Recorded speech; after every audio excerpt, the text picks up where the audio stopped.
വീണ്ടും ഒരിക്കൽ കൂടെ ആശ്വാസ ചിന്തകൾ എന്ന വിഷയം നമുക്ക് തുടർന്ന് ചിന്തിപ്പാൻ ദൈവം സഹായിച്ചതോർ ദൈവത്തെ സ്തുതിക്കുന്നു.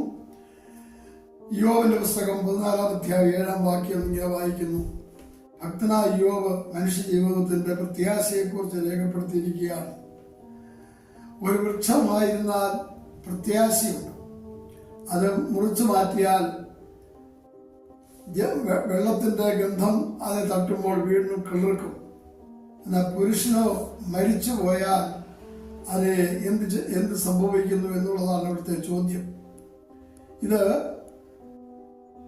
ഒരു പ്രത്യാശയില്ലാത്ത ലോകമനുഷ്യനെ സംബന്ധിച്ചിടത്തോളം അവന് നിത്യമായി യാതൊരു പ്രത്യാശയ്ക്കും വഴിയില്ല.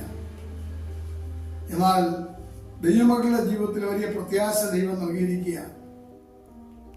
യോബ് പറയുന്ന കാര്യം നോക്കുക.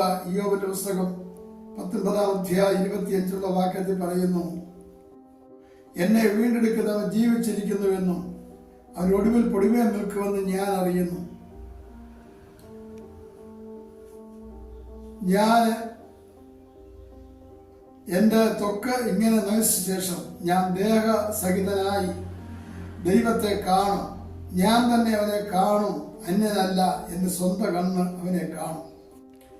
യോബിന്റെ ജീവിതം അബ്രഹാമിന്റെ സമകാലീന വ്യക്തിയായിരുന്നു എന്നുള്ളതാണ് ചരിത്രം പഠിപ്പിക്കുന്നത്. ബൈബിൾ അന്ന് എഴുതപ്പെട്ട് ലഭിച്ചിട്ടില്ല.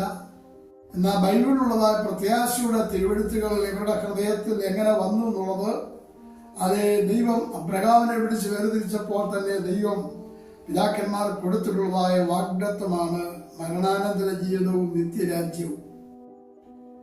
കർത്താവായ യേശുക്രിസ്തു ലോകത്തിൽ വന്നതിന് ശേഷമാണ് ലാസറിന്റെ ഭവനത്തിൽ വെച്ച് പറഞ്ഞു: ഞാൻ തന്നെ പുനരുത്ഥാനവും ജീവനുമാകുന്നു, എന്നിൽ വിശ്വസിക്കുന്ന മരിച്ചാലും ജീവിക്കും.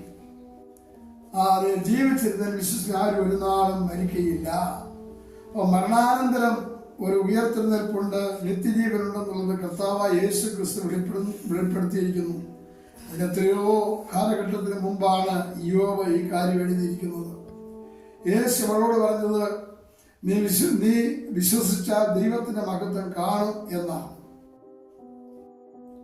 ആ ലാസറിന്റെ കല്ലറയുടെ മുമ്പിൽ നിന്നുകൊണ്ട് ലാസറെ പുറത്തു വരിക എന്ന് പറഞ്ഞപ്പോൾ ആ കെട്ടപ്പെട്ട ലാസർ ജീവനുള്ളവരായി അവൻ പുറത്തു വരുവാനിടയായി. അവന്റെ കെട്ടുകൾ അഴിപ്പി ഞാൻ പോകട്ടെ എന്ന് പറഞ്ഞു. അപ്പൊ മരണത്തിന്മേൽ അധികാരമുള്ള കർത്താവായ യേശുക്രിസ്തു നമുക്ക് ജയാളിയായി ജീവിക്കുന്നവനാണ്. കർത്താവ് നമ്മുടെ പാപങ്ങൾക്ക് വേണ്ടി കാൽവറി യാഗമായി തീർന്നു. അത് യോസേഫിന്റെ കല്ലറയിൽ അടക്കപ്പെട്ട് 3-ാം ദിവസം ശക്തിയായി ഉയർത്തെഴുന്നേറ്റു. അതുകൊണ്ട് കർത്താവായ യേശുക്രിസ്തു വിശ്വസിക്കുന്ന ഏതൊരു വ്യക്തിക്കും മരണാനന്തരം നിത്യജീവനുണ്ടെന്ന് കർത്താവ് വാഗ്ദത്തം ചെയ്തിരിക്കുകയാണ്. ഇതെങ്കിൽ ആശ്ചര്യപ്പെടരുത്. കല്ലറകളിലുള്ളവരെല്ലാവരും അവന്റെ ശബ്ദം കേട്ട് നന്മ ചെയ്തവർ ജീവനായും തിന്മ ചെയ്തവർ ന്യായവിധിക്കായി പുനരുത്ഥാനം ചെയ്യുന്ന നാഴിക വരുന്നു എന്ന് യോഹന്നാൻ 8:28-29 വാക്യത്തിൽ വായിക്കുവാൻ കഴിയുന്നുണ്ട്. ആകയാൽ നിങ്ങൾ മരിച്ചു, നിങ്ങളുടെ ജീവൻ ക്രിസ്തുവിനോടുകൂടെ ദൈവത്തിൽ മറന്നിരിക്കുന്നു. നമ്മുടെ ജീവനായ ക്രിസ്തു വെളിപ്പെടുമ്പോൾ നിങ്ങളും അവനോട് തേജസ്സിൽ വെളിപ്പെടും. ആകയാൽ ദൈവത്തിൽ പ്രത്യാശയുള്ളവരായി നമ്മുടെ കർത്താവിന് വേണ്ടി നമുക്ക് ഒരുങ്ങാം. കാഹളത്തിന്റെ ശബ്ദം കേൾക്കുവാൻ പോകുന്നു. ആ ദൈവത്തിന്റെ കരങ്ങളിലേക്ക് നമുക്ക് ഏൽപ്പിക്കാൻ നമുക്ക് പ്രാർത്ഥിക്കാം. സ്നേഹവനായ ദൈവമേ, സ്നേഹിതാവേ, തിരുവചനം കേട്ട് എല്ലാ ദിനമക്കളും ഞാൻ അനുഗ്രഹിക്കുന്നു പ്രാർത്ഥിക്കുന്നു. പ്രത്യാശയില്ലാത്ത അനേകരെ പോലെയല്ല, കർത്താവിൽ വിശ്വസിച്ച് പ്രത്യാശ പ്രാപിച്ച് കർത്താവിൽ ഒരു ജീവിപ്പാൻ ഏവരെയും നീ സഹായിക്കുമാറാകണമേ. അതിനാൽ ഞങ്ങളെ ഒരുക്കിക്കാട്ട് യേശുവിൻ നാമത്തിൽ അപേക്ഷിക്കുന്നു. കൃപയോടെ കേൾക്കുമാറാകണമേ. ആമേൻ.